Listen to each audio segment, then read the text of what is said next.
Questions and comments? The honourable member for Courtenay Alberni. Well, Mr. Speaker, I take umbrage with a number of comments, starting with respect for the police.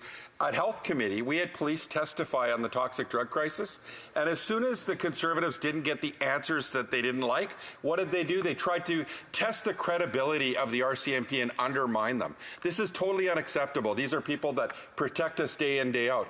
He also cited that the NDP's got nothing done out of our deal. I'm going to name a few things.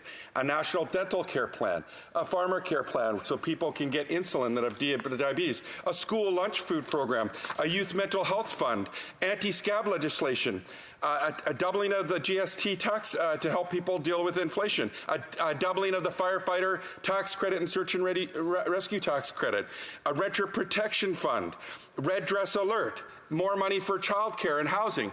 I can go on and on, Mr. Speaker, but maybe he can name just one opposition party outside of Tommy Douglas bringing in universal health care that has got more done for people, or maybe he can even name one thing that the Conservatives have gotten done in the last 9 years.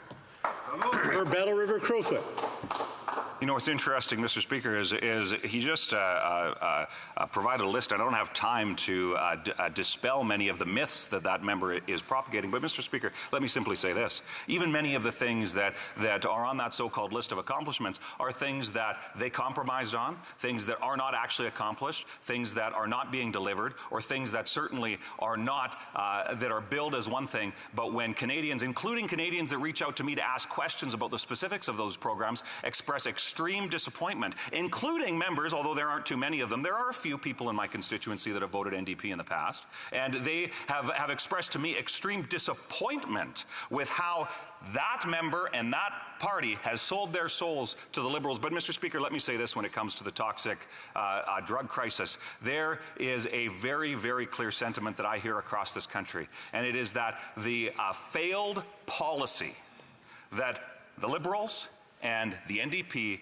are pushing upon Canadians is not something that Canadians support. It needs to end. Free drugs, in many cases taxpayer-funded drugs. We need to get people who are suffering the challenges associated with addiction into the treatment that they need so that they can get better. Not simply, as the minister suggested the other day, that they should simply not die alone. Mr. Speaker, they shouldn't die at all. Let's get them into treatment. Let's give them hope, because that's the promise of what this country is, not the embarrassment that it has become under those NDP and Liberal government.